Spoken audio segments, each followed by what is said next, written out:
May all beings be happy. May all beings be healthy. May all beings be free from harm. May all beings love life. May all beings awaken. Welcome to another Kook Audio podcast. I'm DC Poobah of Kook Audio and Kook Archives. I pray that you and yours are safe and comfortable, free from economic hardship, and able to get out and do whatever it is you want within the limitations of the universal precept of do as little harm as possible. So today we have a guest, Susan Moon. Let me tell you a little bit about Susan Moon before we give her a call. I'm reading this from her website. It's a WordPress site, and it's way out of date because it says her most recent book is like 3 books ago. So it says, Sue has been a Zen student since 1976, practicing in the lineage of Suzuki Roshi at Berkeley Zen Center, Tassajara Zen Mountain Monastery, Green Gulch Farm, and now with Zoketsu Norman Fisher's Everyday Zen Saga. She received entrustment as a lay teacher in 2005. She is a serious student of photography and the mother of 2 grown sons and the grandmother of 3 granddaughters. She lives in Berkeley, California. Now, since this is a few years ago, she might have more grandchildren.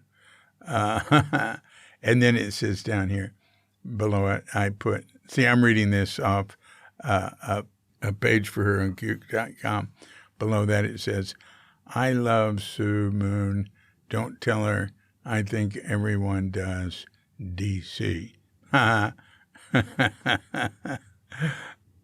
She has a number of books out. Now she has a new book that she's going to talk about, and we're going to talk about, because the subject matter is easy to talk about. It's called Alive Until You're Dead, and I love the subtitle, Notes on the Home Stretch. It says, released by Shambhala, April 2022. Hey, that's now. All right, now I'm going to read you here books by Susan Moon in chronological order. The Life and Letters of Tofu Roshi. And they're all Shambhala. That was a long time ago. Being Bodies, Women and the Paradox of Embodiment with Lenore Friedman. Not Turning Away, an anthology of writings from Turning Wheel Journal of Engaged Buddhism, which she was very involved with for years. And here's another one. This is getting old. Zen Thoughts on Aging with Humor and Dignity. The Hidden Lamp, Stories from 25 Centuries of Awakened Women with Florence Kaplow. That's Wisdom Books. Then What is Zen? Plain Talk for a Beginner's Mind with Norman Fisher. And now we have Alive Until You're Dead. And then I've got a link to a Dharma talk by her. If you search for Susan Moon online, you'll see you can hear many talks and interviews and things by her. Okay, so right after our pause to meditate, we'll give Sue Moon a call. So when you hear the bell, hit pause if you're of such a mind, and meditate or whatever for as long as you wish. And when you're through with the meditation or whatever, hit unpause. And we'll be there to hit the bell to end the meditation or whatever, and we'll give Sue Moon a call.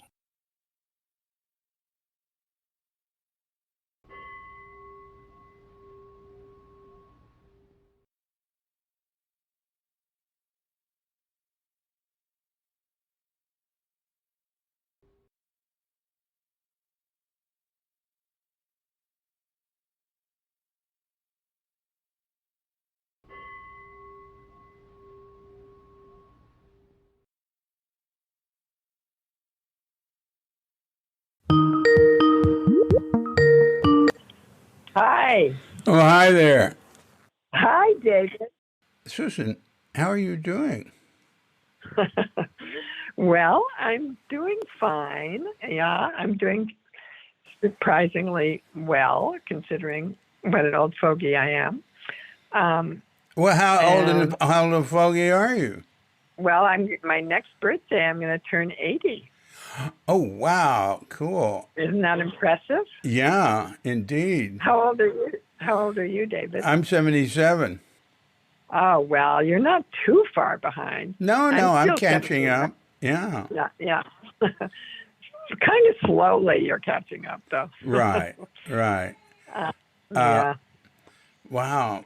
Yeah. but anyhow, no, I'm doing fine. I'm living with my sister and brother-in-law, which is very nice. They moved into my house in Berkeley 4 years ago, and we're Mm. making common cause. I love living with them and having family here, and um, so that's really good. And I have been working and writing and teaching and trying to slow down and um, Ha.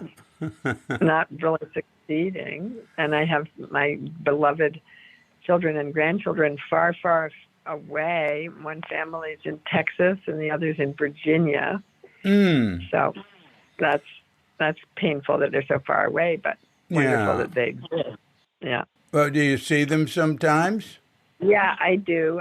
We visit back and forth since now that we can do that. It was almost 2 years not seeing 6-year-olds and 7-year-olds and 10-year-olds is pretty hard because they're so different in a couple of years. But Uh-huh. now I can, yeah.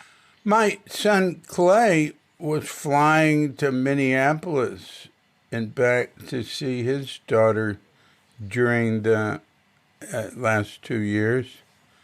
Uh-huh. Uh, couldn't you fly? Uh, Yes, that's what I've been doing. I've been flying. uh-huh. I But have been flying. yeah, yeah. Yeah. Oh, I I'm see. going to fly here. I'm going, but for a while I wasn't flying. When there weren't any airplanes, I wasn't flying. Oh, yeah, I forget because Yeah. I don't live there. Yeah, it was really bad for a while. You couldn't go anywhere. So anyway, Yeah, well, yeah.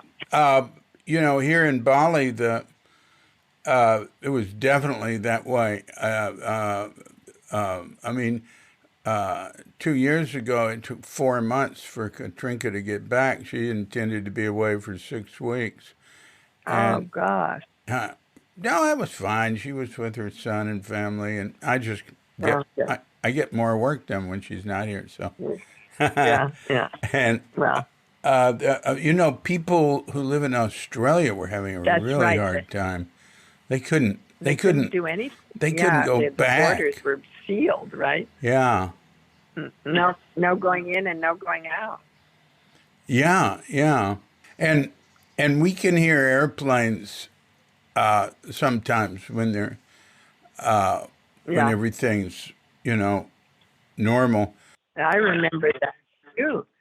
And we didn't hear. It was really nice how quiet it was, and no cars out, and no smog in the air, and all the birds were singing. Yeah. Yeah, yeah, yeah. Well, look, your book, alive. Is it Alive Till I'm Dead? Alive until you're dead. Yeah. Oh, yeah, Alive Until You're Dead. I'm really enjoying it. Tell me how long have you been working on it? Why don't you talk about it a little bit? Yeah. Okay. Well, I've been interested in death for a while now, and was thinking of writing about it. And then I wrote. I gave some talks and things that sort of turned into essays. So I had before the pandemic, I had a few essays that I completed, or a couple I'd published. Anyway, then I got a call, an unexpected invitation from Shambhala. Did I have a manuscript that I would like to show them? which I didn't right at that moment, but or did I have a book I was thinking of that I'd like to show them? So I all of a sudden did, and I said, well, yes, I'd like to do a book of essays about mortality and about getting really old.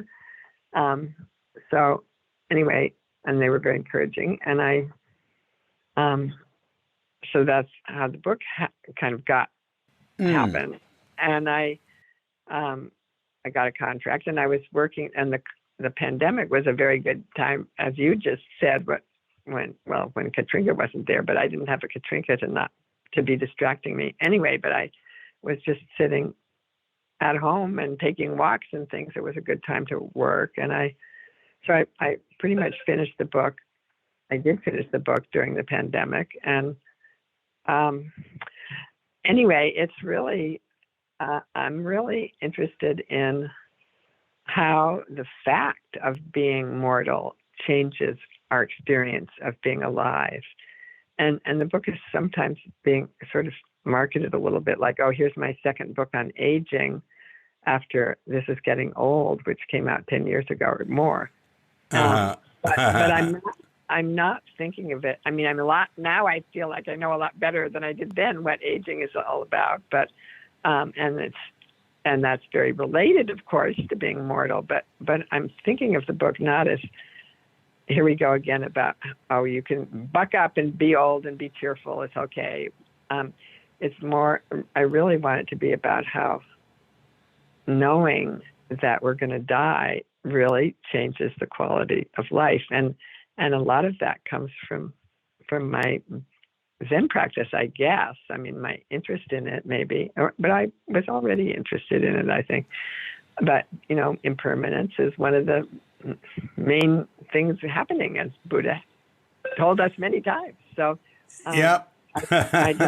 It's really helpful. I mean, imagine if we didn't die, how horrible would that be? I mean, what would happen with your children? Your grandchildren would just finally end up being some more old people crowding the planet with you or something. It would just be really unpleasant. So I think we need to remember to be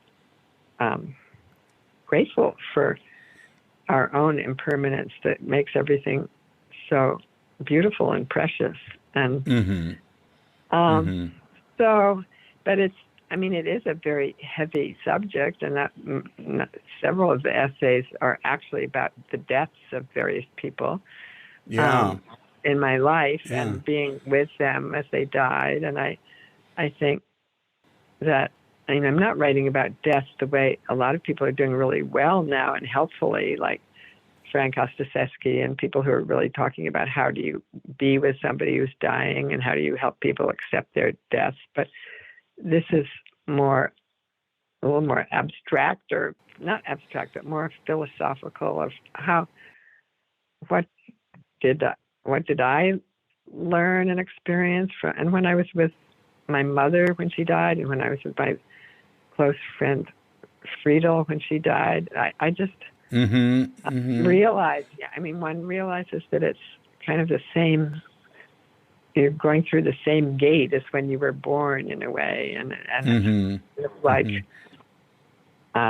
makes love seem like the one thing that really counts when you're in the presence of death. I just feel as though it really reminds me of how love really what's important, and that since I'm not dying right now, I'm still here, and my dear one just left. I better kind of, for that person's sake almost, or out of loyalty to that person, I should go on being a loving person while I'm still here.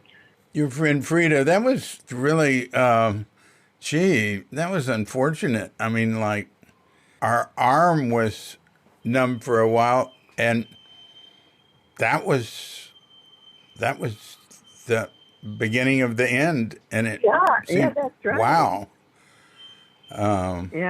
And she's lucky you were there, too. Well, probably the same thing would have happened if I wasn't there. She was the one who drove herself to the emergency and everything. So I was just kind of supporting her and keeping her company. Oh, that's why she was lucky. That's why, and the other friends, Yeah. She had very dear friends who loved her. And And I noticed how, accepting that somebody's going to die, like if you have a very dear friend who's got terminal cancer or something, and that person's going to die, and you're very grief-stricken about it, but you know that they're going to die. That's really hard. And then what I went through with her, though, was a whole different thing, which was I realized that she might die, but she might not. Right. She had a good chance of it, and that she had to make this decision about whether or not to have this surgery. And so that's another way that death sort of presents itself. Like, well, how are you going to relate to this possibility? I mean, it's not just a possibility. We know for certain we're going to die, but not right now, maybe. And do you have to have this surgery or not? And then people go into very risky surgeries knowing that they might die. That's another relationship with death that I hadn't really thought about, of just when you're taking a risk, I always think in terms of odds, statistics. Yeah, the odds, exactly. So we're always on the edge of death. And, Dogen said, there's no power on earth that can assure you won't be dead in the next minute. However, I think that we do have powers to stop us from dying prematurely and so forth. Yeah. And you mean like taking good care of ourselves and stuff like that? You mean? Right. Yeah. Right. And all sorts of things. Changing our habits and whatever. I'm dealing with a friend right now who's he's dying of cancer, and his wife and daughter don't know it yet. And I'm helping him figure out where to go and what to do here. Oh my God. And we're not positive, but I mean, he hadn't had a biopsy yet, but he's put it off, doing anything about this. And so again, it's odds. I think it looks like he's not going to live much longer. But we're going to know pretty soon. Is he going to have the biopsy? Oh yeah. The problem is Eid al-Fitr, the Muslim holiday, closed the labs for elective surgery for 10 days. And there's a lot of Muslims in Bali, and a lot of the skilled work is done by by people from Java. So anyway, I'm dealing with that with him, and I was with his wife and daughter at her birthday party, and Rini said, "Oh, Philip couldn't come today; he wasn't feeling well." So I couldn't say anything. How old is it? Yeah. How old is the daughter? 7. Oh gosh, that's so painful. Yeah. Well, yeah. That's a strange one, to know something that the wife doesn't know. It must feel weird. Well, I know that's. Anyway, that's his trip. I'm not saying it's inappropriate. Yeah. That's not good, but I don't. I didn't say anything. That's he's stubborn. It wouldn't matter what I said. Well, no, of course you wouldn't. Yeah. Yeah. Well, would you like to read something from your book? I mean, to me, one thing about the book that is maybe the most important thing is it's good reading, and it doesn't depress me at all. I enjoy it. Good, because I'm glad. No, I'd read it. I could read a little something. Let's see. Well, since we're on the topic of death, the last chapter is called Meeting the Final Deadline. And I'm talking about how I get into this deadline mode and I have these to-do lists that I have to do. That I think check everything off before the deadline, and then how this final deadline is truly the deadline. And I have things I think I should do before I die. Not like a bucket list at all, but like obligations and really they're sort of, Yes. well, anyway, maybe I'll just read or whatever strikes your fancy. Yeah, okay, here's a little bit. I'll read for a little bit. And this is the beginning of that chapter, Meeting the Final Deadline. We humans could be the only species who are lucky enough to know we are going to die. I say lucky because this knowledge makes life shine. A sign I made hangs over my desk. Don't think for a moment you're not going to die. Does this seem strange to you? Every time I happen to notice it, I wake up for a minute. I remember not only my approaching death, but the happy corollary. I'm not dead yet. I'm alive. I used to be afraid of death. Now, not so much. It's partly a side effect of getting old. Old people in general are, by their own reports, less afraid of death than young people. We have less to lose, and some of us are getting tired. As our aches and pains get worse, we may even look to death as a safe form of pain management. At 16, I was old enough to drive. As a septuagenarian, I'm old enough to die. I don't want to die right now, but it wouldn't be a tragedy if I did. I've had a long turn on the swing. A lot of people I know have already done it. And even though I don't exactly expect to see them again, I'll be expressing my solidarity with them when I go. If you can do it, Mary, Friedel, Molly, I can do it too. Dying is becoming a companionable thing to do. Let's see. At this writing, I'm 78, 5 years older than my father was when he died of prostate cancer. You'd think it would be impossible to be older than your own father. My mother died in her 80s, so I have a few years before I catch up with her. Even though I'm healthy now, I am going to die, and it could be sooner rather than later, from an accident or from COVID-19.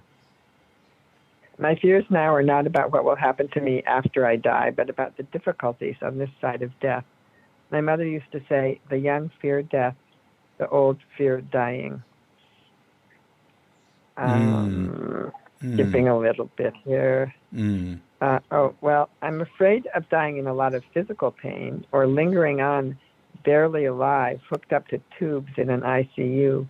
I've done my best to address these things in my advance directive.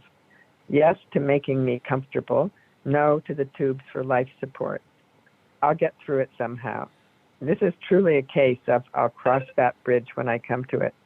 Apparently, all human beings know how to die.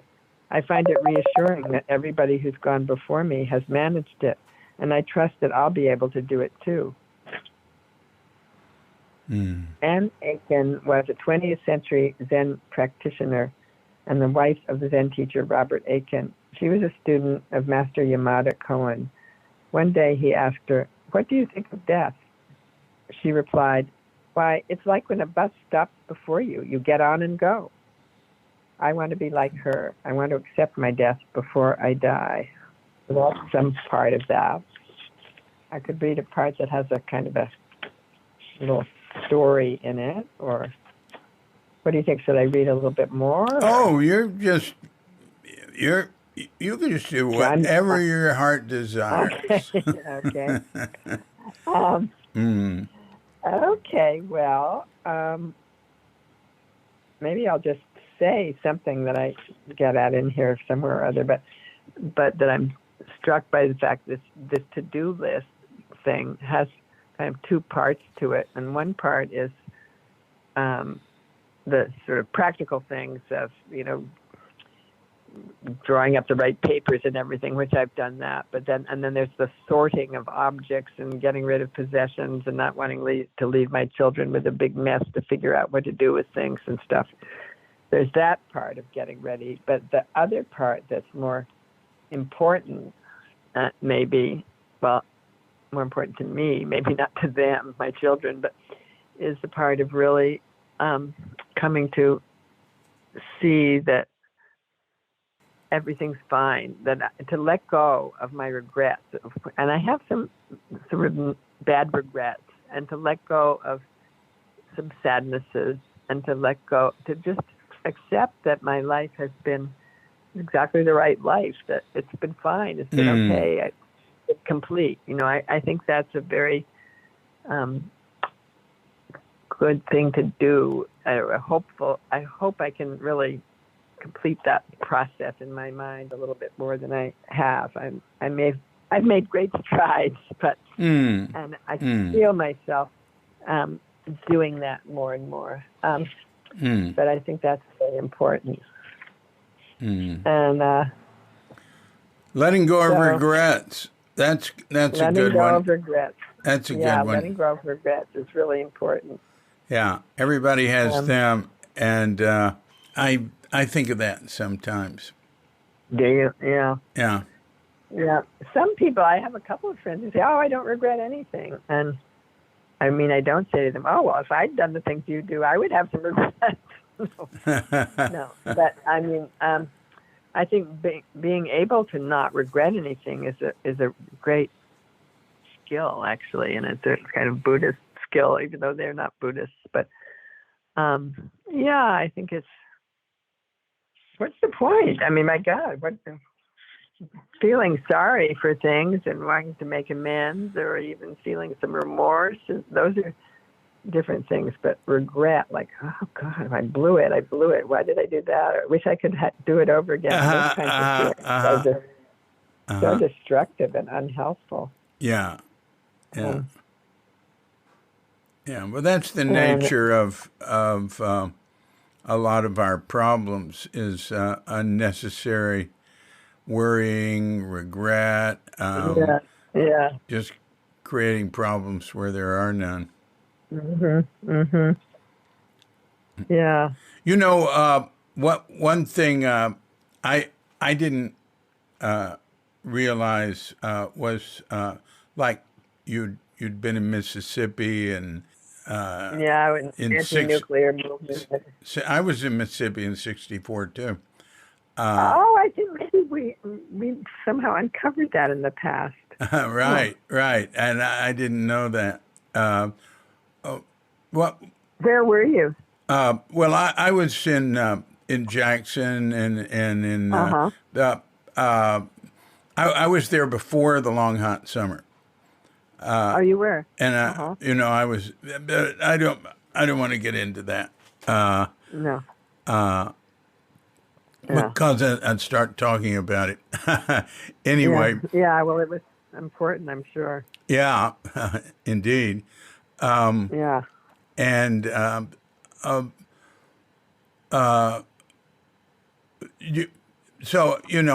find that. Is there anything in that where you talk about where you've been involved in activism? Well, there is a chapter about that called "Sentient Beings Are Numberless. I Vow to Save Them." Right. Which is where I'm trying to talk about what I think old people can do as old people, what difference does it make to be I mean, if you're an activist, is your activism different or not? And a lot of people, I think it is different, and I think it's really important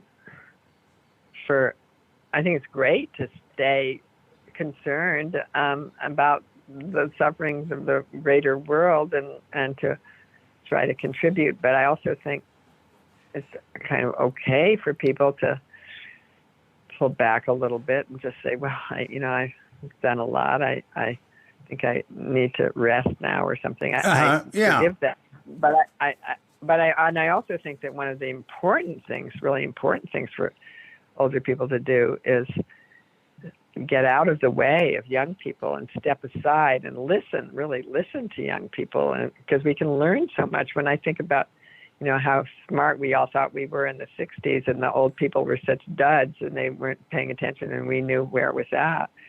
And now, young people aren't acting. I'm surprised how respectful I feel like young people are to older people these days, or at least to me. But do you find that? Do you find that young people are? Well, I'm around not, Indonesian young people, and they're very respectful of their elders, especially the Muslims. My gosh. Yeah. I love meeting people introducing me to their kids, and their kids taking my hand and putting it to their forehead, and nice. And also here, adolescents are respectful. It's not like being in America. I bet. But even in America, or even in the United States, I think young people are more respectful to their elders than I and my compatriots were to our elders when I was a teenager. I don't know, maybe not, but well, that's good to hear. That's good to hear. Actually, I've never experienced anything awful from young people. But and I think elders have to be respectful of their youngers, really. Yes. Yes. They need our support because it's such a scary world, and it's really pretty terrifying. And I think that the more we can encourage them, and then we maybe mentor when that's appropriate, or pass on whatever skills we may have gleaned along the way, or offer, do like go to demonstrations or write letters. I do all of that stuff, but I really also am trying to learn and trying to be ready to change my thinking, actually, because there's talk about, with white supremacy and much greater understanding about the legacy of slavery and racism and stuff is continuing to grow. I think it's really important to listen and learn and find out what is my part in this. If there's a part, what is it? And so I'm trying as an elder I'm kind of excited about the idea of learning from young people to think a little bit differently about how to participate, or how to think about what's going on in the world, how to frame it. And maybe things don't go in a linear progression the way I used to think they do, or maybe there's more things kind of spurred up here and there more anarchistically, or I don't know what, but I want to be open to change. And I'm curious. You're really in Berkeley, curious. Which is very different from being in a lot of places in America. Wow, is it? Yeah. Well, true. I have to remember that, but I also I get annoyed when people say, "Oh, you don't even live in the real world," and then I just think, well, wait a minute. This is real. This is this is just as real as your world. It's all part of the real world. But right. It's a very small sampling of the real world. I admit that. Maya Susan Winder, who does tea ceremony at Green Gulch, her parents were very disturbed. They wanted her to be like a liberal lawyer, and were very disturbed that she was at Tassajara, and her mother said to me, well, I want her to live in the real world. And I said, well, she could die here. That's pretty real. I said, you can't get more real than it is here. I said, this won't be forever. Don't worry.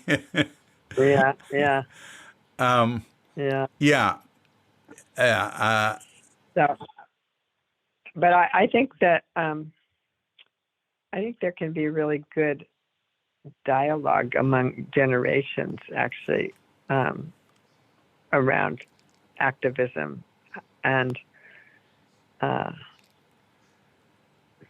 try not to get too stratified with just doing things with my old friends, but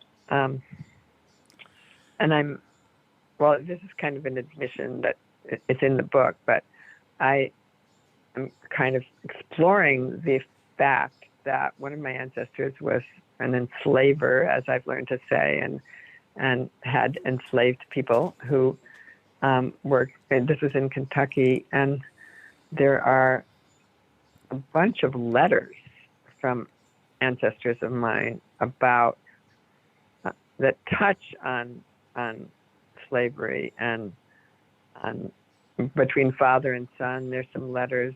Really? About how, yes. Wow. Their letters are now in the Princeton Library.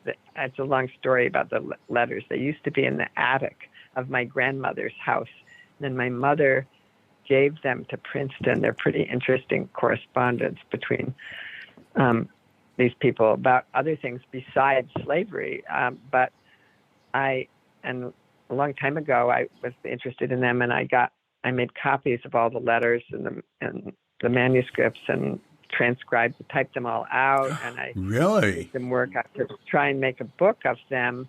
And then I kind of that was a long time ago, and I wasn't even focusing on slavery at that time. I was focusing on this correspondence about my great grandfather. I forget how many greats, but in 1800, he was born in 1800, and in 1818 he set off on horseback from Lexington, Kentucky, to go to college at Princeton College.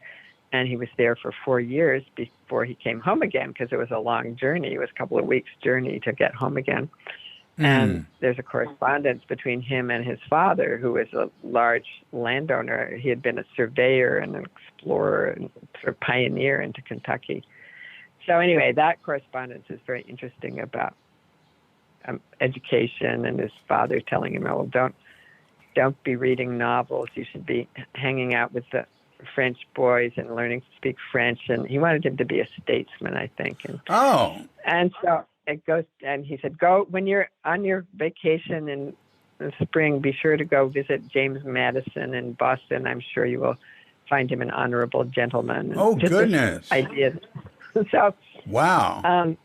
Very, very entitled attitude towards getting this education. But then the son came home, and he didn't want to go be a statesman. He wanted to be a minister. He got religion, and he was very religious, and his father was very disappointed in him being so religious. And then he ended up having a farm, and he had some enslaved people. And so there was some correspondence about how much meat should you give them, and how you should get certain people to learn how to make shoes. And I don't know, that when I read these letters, I went back and looked at the correspondence again recently and sort of pulled out the letters that have something to do with slavery. And now I really want to pursue that more and try to understand it more. And I don't know exactly where it's going to lead me, but it's kind of blood-curdling, and it's amazing, and it's, I don't know what, there's ways that maybe I can participate in some larger conversation about this that could be helpful or not. I don't know. Well, that's really something. Yeah. That's really interesting. Well, the history of the human race is one of genocide. Yes, it does seem to be. Civilization, society has been getting less and less violent through the centuries. So, I don't think we have a lot to be. I don't think about being proud of what our ancestors have done, but I don't worry about regretting it either. That's just, the way it is. And yeah. to me, the main Yeah. thing is we're destroying the biosphere with Well, climate change and the threat of nuclear war is there. Those are the two things. Well, I agree with you. I'm thinking a lot about that too. I've been thinking about climate change and how to, it's so, I've been studying it and reading books and things, and just the more you read and the more studies come out, the more dire it looks. And I've been kind of exploring some other alternative viewpoints. So I've been reading science fiction novels and looking at some dystopian novels and Wow. finding other ways that people are thinking about it, and finding people. I mean, just thinking, as Zen tells us, not knowing is really good. It's most intimate, but not knowing, we don't know what's going to happen, and we can't say it's just hopeless, the jig is up, let's give up. Or we can't say that because we don't know that, and we can continue to be open and do whatever we can, and remember that unexpected, strange things happen. I mean, an asteroid comes down from the sky and destroys many of the species alive on Earth, or whatever. And maybe some good things could happen. Some good surprise could happen. Maybe our consciousness could explode in a whole different direction. Scientists don't even understand what our consciousness is. And some of these things I've been reading are kind of blowing my mind about that. And I'm finding anyway. Well, not only do we not know what's going to happen, I mean, the odds, I mean, if we don't know what's going to happen, but the odds are really bad. We do know that, yeah. They're extremely bad. So that it's sort of like we're in hospice, but I've known people that got out of hospice. And I've known people that were right on the edge of death and didn't die. But also there's a bigger picture that we don't know what the really big picture is, but we've been assured by saints from all different disciplines throughout history that,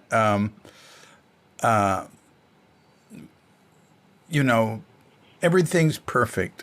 And it might look really, really bad now, but do your best and have faith, because there's a bigger picture that is going to put things in a totally different light. Mm-hmm. Well, do you feel some comfort in that? Oh yeah, definitely. I do too. And like the vastness of the universe, when I'm just looking at the stars, I can think, well, I'm impermanent, I know that, but what about the human race? There was a time it wasn't here. There's going to be a time it isn't here, and right. And look at all those galaxies out there, and gosh, my goodness, I'm just a little blink, and so what a miracle to be here at all.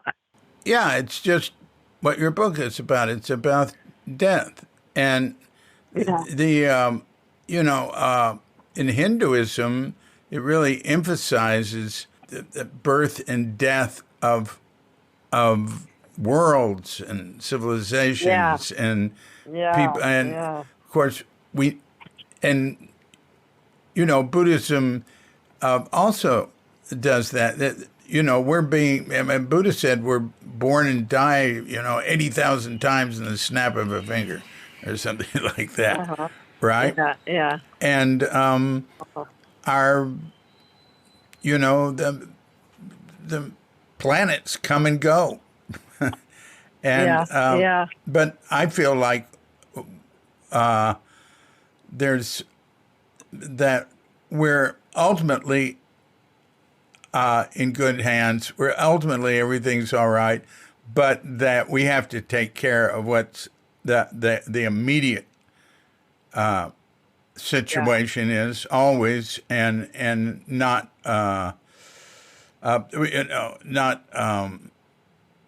not say it doesn't matter because it's all empty or something like that. I think that's Yeah.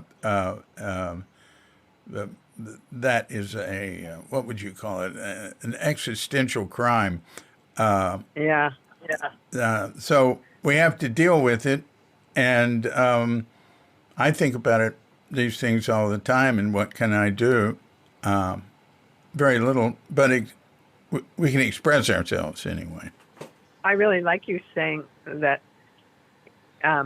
It's there's this big picture, and this we don't know what's going to happen, but and it looks very bad. The picture for life on the biosphere looks bad, but that's a small thing too. But in the meantime, that we need to do our best.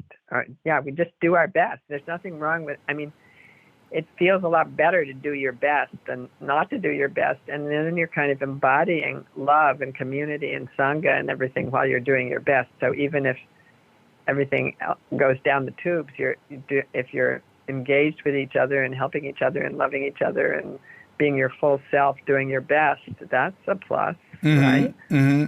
Well, Suzuki Roshi, he felt that he said there'll always be war, but we should always do whatever we can to stop it, or to to stop it from happening.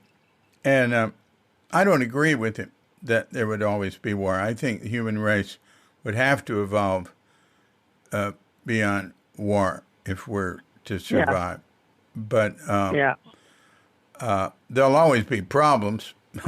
We should do whatever we can to deal with them. That's So well, let me ask you, how did you get involved in the path? I mean, how far back does you're looking at how far back does it go when you started thinking maybe what's it all about, or Well, that goes back to childhood for sure. Yeah. But, I mean, I just felt like my parents were they were very kind of anti-clerical and secular humanist types, I suppose. And there was no religion. God was not mentioned. We never went to church. They were from Protestant families. But my grandparents were, they went to the Presbyterian church twice a year or something like that. But until my one grandmother became a Quaker when I was already born and I was a child, but she was a very spiritual person, and she's in the book too. She was a sculptor.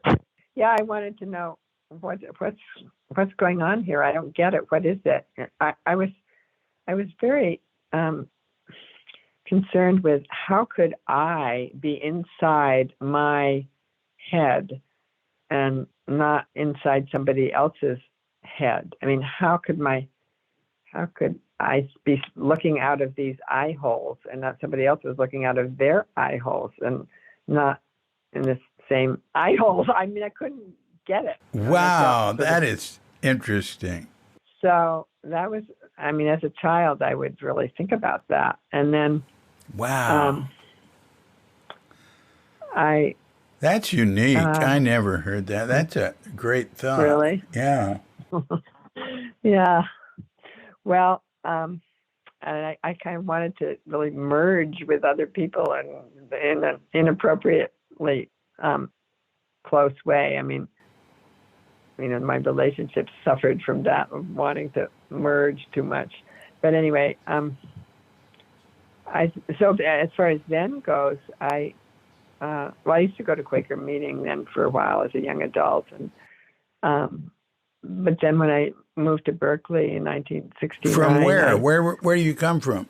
I come from Cambridge, Massachusetts. I grew up, and I came from New England to Berkeley with my hippie husband, and who was a big activist in the civil rights movement, and we came here, and then we split up after we had 2 kids, we split up pretty quickly.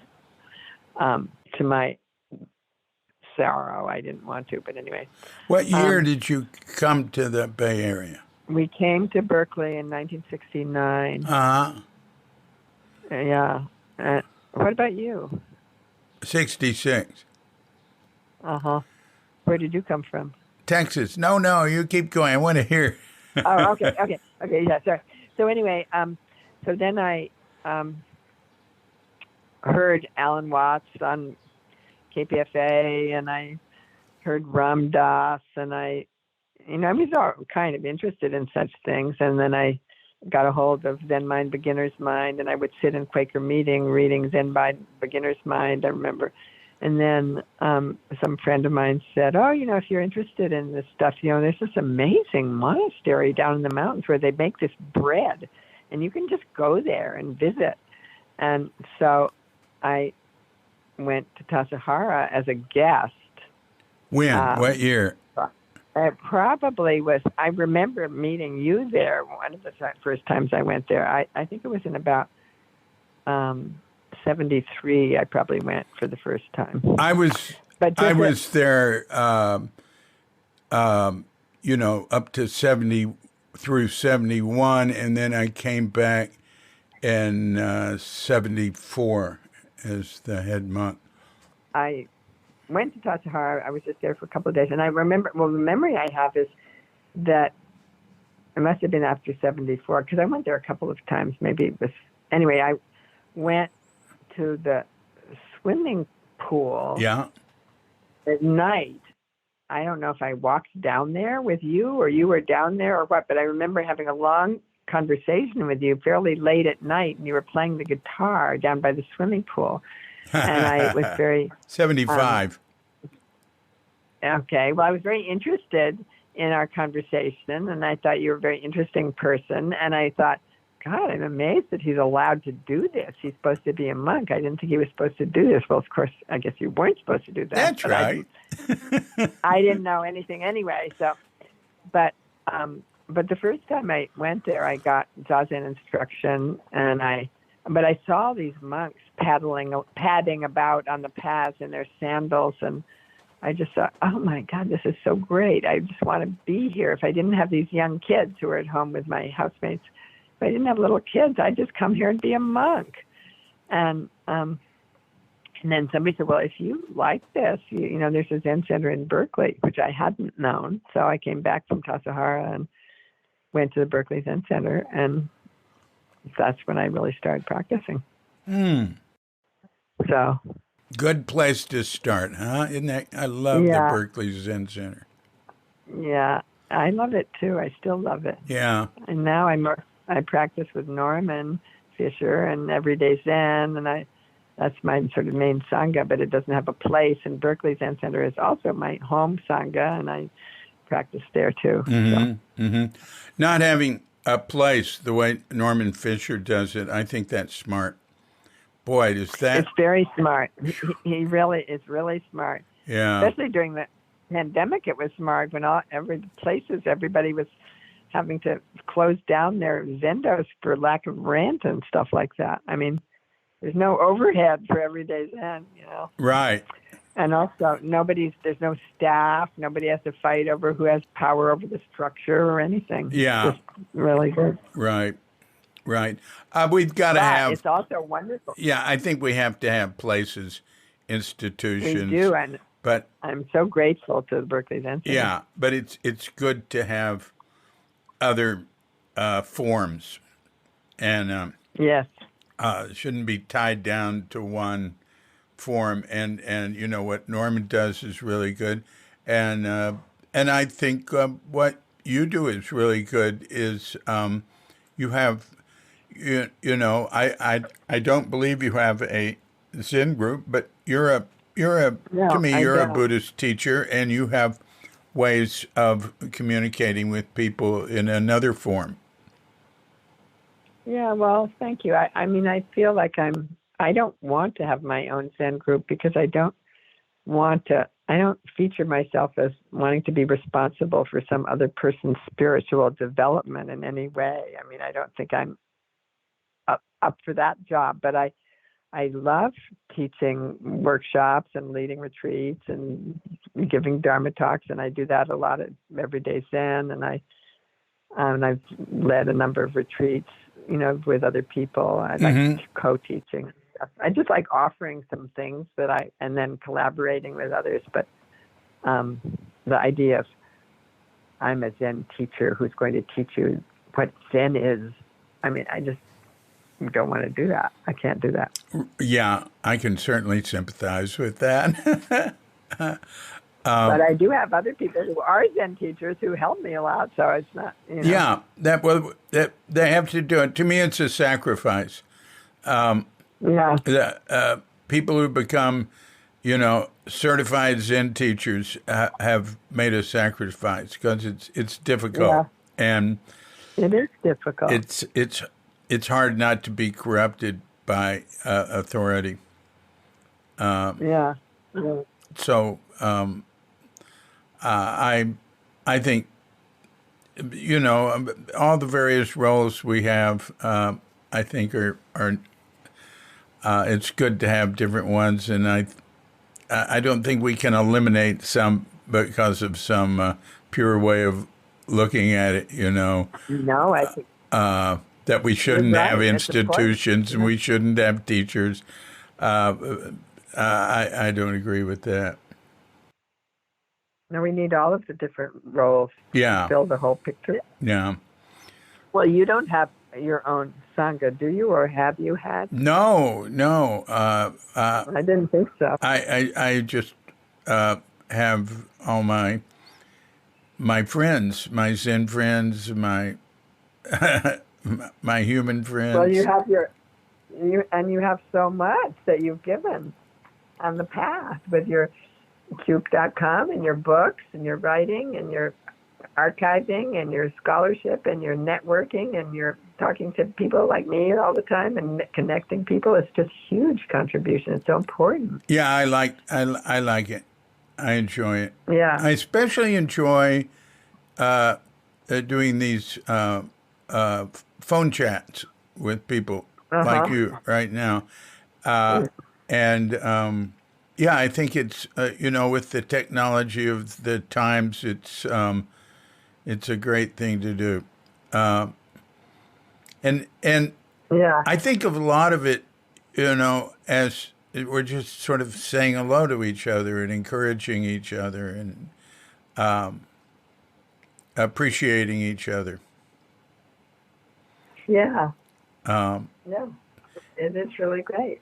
And sharing it with others who might be interested. Yeah, indeed. So, well, is there anything else you'd like to continue with, like in your path? You've started sitting at the Berkeley Zen Center. I want to go through also your professional life. Like, I think your first book was Tofu Roshi. That's terrific right. book. And,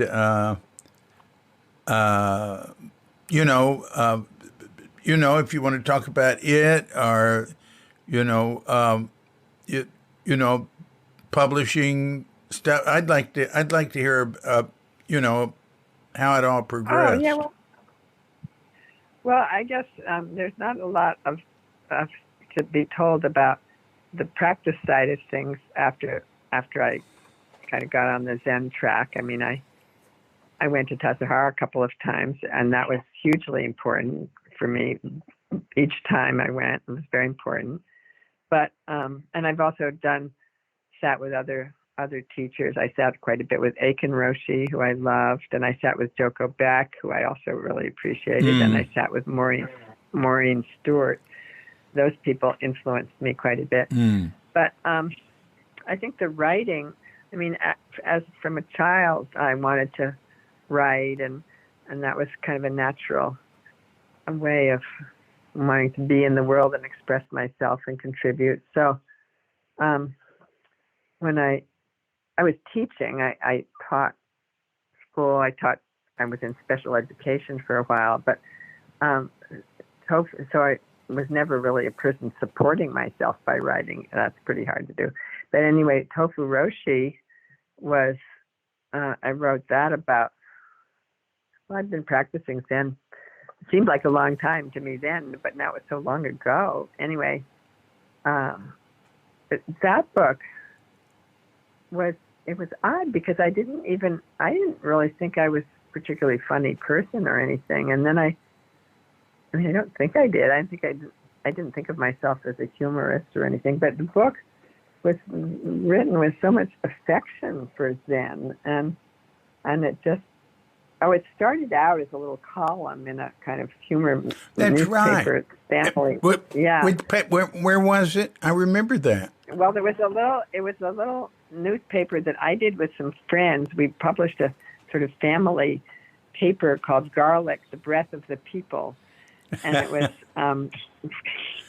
for kids and grown-ups. And I started putting a column in there called Dear Tofu Roshi, and I just made up some letters along the way. And then I had some Tofu Roshi columns in Inquiring Minds later. Right. And then I thought, well, maybe I'll put these together into a book. And I actually put some of them together, and I sent it off to Shambhala, and they liked it. So then I had to fill it out and write a lot more. But what's puzzling to me is that I sort of feel like I channeled Tofu Roshi when I wrote it, because when I look at the book now, I mean, I don't mean to be immodest, but I think it's really very funny. But I look at it and I think, God, who thought of that? You know, I can't think how I would have thought of that joke. It seems like, where did that come from? Shusen Saki is the name of the guy who takes care of the shoe rack, and I just don't. I feel like somebody else wrote it. That's the way I feel. I'm reading Thank You and Okay now into an audio book. Oh yeah, I love that book. Oh, you're reading it for audio. Right. I'm making it. I made an audio book out of Crooked Cucumber that came out last year. And I'm reading Thank You and Okay, and actually I had the same experience with both books. I go, I can't write like this now. I can't. I didn't know I could. You know. I know. And it's like another person. It's reading another person. Yeah.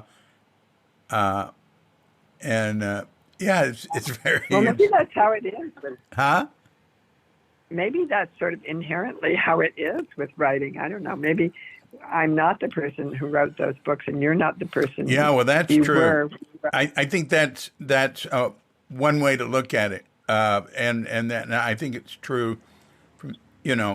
But they are the same person, and we aren't the same person. Yeah. But yeah. Well, yeah.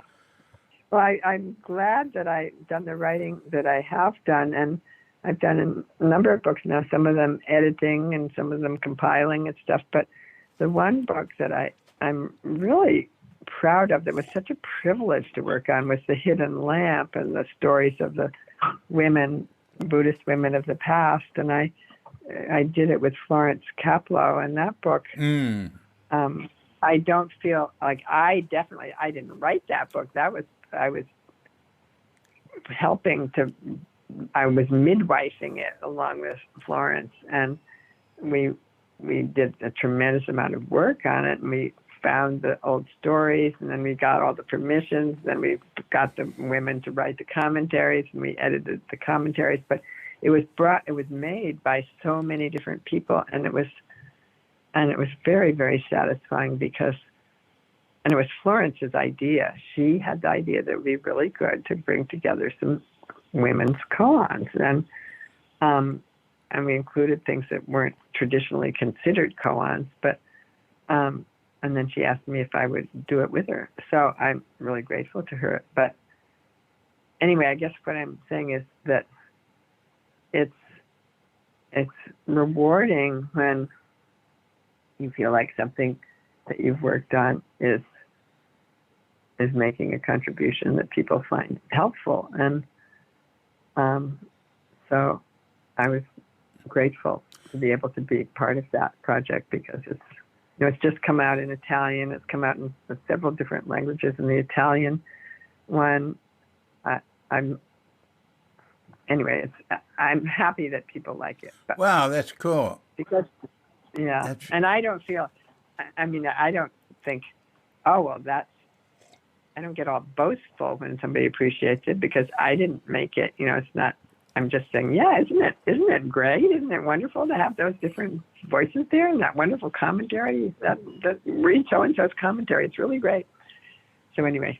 However, we're vehicles for these things is they come out in different ways and your books are really helpful, and I hope to think that Tofu Roshi is helpful too. I think it's nice to encourage people. You don't have to be so serious to practice Zen. Well, you mentioned Inquiring Mind. Weren't you involved with the Inquiring Mind? Well, I wasn't officially involved. It was Barbara Gates and Wes Nisker, right. And then towards the end of the time, after I retired from the Buddhist Peace Fellowship, where I'd worked for a long time as the editor of Turning Wheel. Yeah. And then, that's what I'm thinking of, is Turning Wheel. Yeah. Turning Wheel was kind of my baby, which I loved. I loved that job. It was a great job for me because it combined my interest in Buddhism and my interest in activism and my interest in words and writing and stuff. So it was really fun for me to do that, and I really put my heart into it. And then I retired. I chose to retire when I was 65 because I wanted to do more of my own writing, which I did do then. But then after I retired, Barbara asked me if I would like to guest edit some issues of Inquiring Mind. So I guest edited several issues with her, and Wes was still the other editor, but he was pulling back and wasn't doing very much. Barbara was doing most of the actual editing. And so she was glad to she would get guest editors for different issues, and other people did it too. But that was fun also. I like working with other people and collaborating on book projects and stuff. Wow. With other people. I admire that. Yeah, it takes a different kind of work, but I admire being independent and being able to do things completely on your own too. Yeah. Well, I like editors, and people help me with something, but I said I admire that. I meant it. It was, it's just not something I've done or a skill I have or anything. So that's. That's, to me, that is admirable. Well, it's fun. I remember how much Jordan Thorne liked you, and I would hear about you from Jordan. Jordan and I were very close. I remember that. I know. Well, Jordan was a great guy, and he was not. I don't know. I gave him a hard time, and he gave me a hard time. Weirdly, I know he was very devoted and big-hearted and smart, and he was a really good person. I was very sad when he died. I saw him shortly before he died. Did you? I talked to him. I've been here 9 years, I talked to him on the phone several times. And, do you think he was he didn't want to die at all. No. But do you think he was at all peaceful about it? Oh, well, we're built to die. We know how to die. People, if somebody dies, of course we don't want to die, and to different degrees. He died earlier than he wanted. And I think it's, when you're younger, it's harder. But yes, I'm confident he came to terms with it. I think that's what we do. And, well, I'm glad you were a good friend. Yeah. Is there anything you'd like to wrap this up with? I think I just want to say that again, that I'm really grateful for.